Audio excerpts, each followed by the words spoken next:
Your phone, your car, even your fridge. None of it works without one thing: microchips. But here's the problem: America barely makes them anymore, and that's a huge risk. The CHIPS Act is supposed to fix that, bring in semiconductors manufacturing back to the US. But is it really working? And why is Trump trying to stop it? King Trump wants to focus the production from the USA into his own territory, proved by the fact that he is installing tariffs on allies. We also just saw that Trump wants to end the CHIPS Act, which is the most important piece of legislation aimed at securing America's technological futures. The US has relied heavily on overseas semiconductors manufacturing, and this act is designed to bring chips production back home. So, Trump is using protectionist policy to bring back the power to American manufacturers, while also trying to end an important legislation that is actively encouraging the growth of manufacturing into one of the biggest sectors, which is technology. Where is the logic? Well, we know that with Trump, it's often not about logic. I'm not sure you know what it means. Okay, I'm staying on track, but what is this chip and science act so good anyway? Well, the act is a $280 billion federal investment in semiconductors manufacturing, research, and development. The goal: to reduce reliance on foreign-made chips, strengthen national security, and boost innovation in technology and science. 52.7 billion dedicated to research, 39 billion incentive to encourage companies to build factories in the US, 13.2 billion for research and workforce training, 24 billion in tax credits to help companies offset the cost of building new facilities. This is one of the largest industrial investment in US history. But I can hear you right now. Why is this necessary? Well, the US used to produce 37% of the world's semiconductors. Today, that number is just 12%. Most chips are made in Taiwan, South Korea, and China, leaving the US vulnerable to supply chain disruption and geopolitical tension. The COVID-19 pandemic exposed how dependent we are on foreign chips manufacturing, leading to shortage in everything from cars to smartphones to medical devices. National security concerns. How many US defense systems rely on advanced chips that are mostly made overseas? The global semiconductors race is heating up too. China is aggressively expanding its chip industry, and the US doesn't want to fall behind. But how will this affect everyday American like you and I? Well, if chip production increases in the US, supply shortage will decrease. This means cheaper smartphone, laptop, gaming console, and even appliances over time. Companies won't have to rely on expensive international shipping, reducing cost. More high-paying jobs too. The act will create tens of thousands of jobs in chip manufacturing, engineering, and technology. Intel, TSMC, Samsung, they're already working on investing in US factories. These jobs would require skilled workers, leading to better training programs and educational opportunities. Also, by manufacturing chips at home, the US reduces the risk of supply disruption due to global conflict or trade restriction. The defense industries, which rely heavily on advanced chips, will be less dependent on foreign suppliers. The investment in research and development will drive technological breakthrough. More American-made chips mean stronger tech companies, more startups, and a more competitive economy. So, it's pretty great, isn't it? But why would Trump try to end this?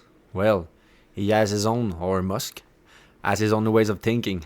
Trump has been critical of the CHIPS and Science Act for several reasons, mainly revolving around government spending, corporate accountability, and national security concerns. Here's a breakdown of why he's opposing it. First of all, he believes it's a wasteful government giveaway. The CHIPS Act provides $52.7 billion, like I said, in semiconductors companies, but Trump and other critics argue that big corporations shouldn't get government handout, especially when many of these companies are already highly profitable.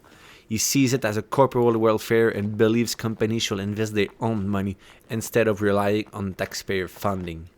Also, he's got a lot of concern over China benefiting Trump has warned that some CHIPS Act funding could indirectly benefit China, especially if US chip companies continue to have ties with Chinese businesses. Even though the law restricts companies from expanding advanced semiconductors production in China, he argues that loophole exists and that some companies might still find ways to collaborate with China. He prefers outright bans on Chinese semiconductors involvement rather than subsidies with restriction.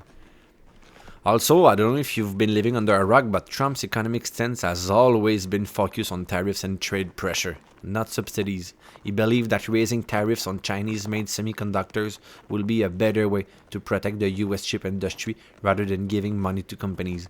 The problem here is, as you probably already know from all the news in the past weeks, that if you raise the price here, the US citizens are going to pay the price.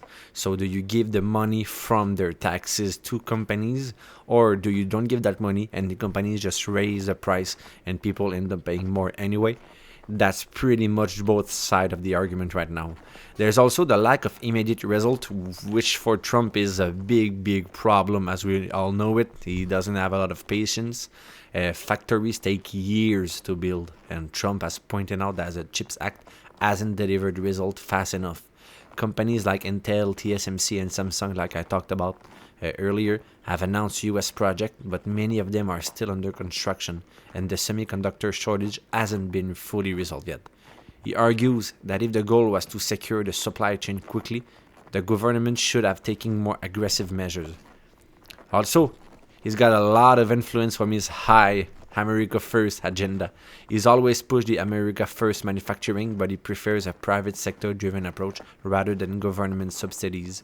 He believes that lowering regulation and taxes on US businesses would be a better incentive than direct funding. So yeah, you want to stop spending, but he's accumulating debts in the trillions. He's wasting millions of dollars in golf and hotel. Trump has proposed approximately $4.5 trillion in tax cut, which include eliminating income taxes on social security benefits, tips, and overtime pay, as well as introducing deduction for auto loan interest on American-made car.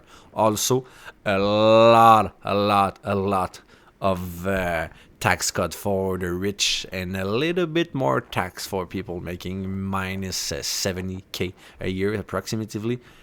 So yeah, the Congressional Budget Office estimate that expanding the 2017 tax cuts would increase the deficit by over $4 trillion over the next decade. Further tax reduction could significantly add to this figure. I don't know if you've been living under a rock too, but the new tariff announced with the 25% tariffs on imports from Canada and Mexico, with additional tariff targeting Chinese goods. I've made a video about this last week. I recommend going on the channel and watching it. I talk about this, what is going on, what is going to impact. But yeah, while intending to protect domestic industries, this tariff may lead to increased consumer prices and potential retaliatory measures from affected countries, potentially hindering economic growth and reducing tax revenue too. So yeah, take this information as you may, but I thought it funny how you wanted to put America's first, defend the economy, invest in US soil, but end up one of the biggest government investment into literally doing that, which is giving jobs to American and more power to their production. So I found it a little bit funny. I wanted to talk about it today. Thank you.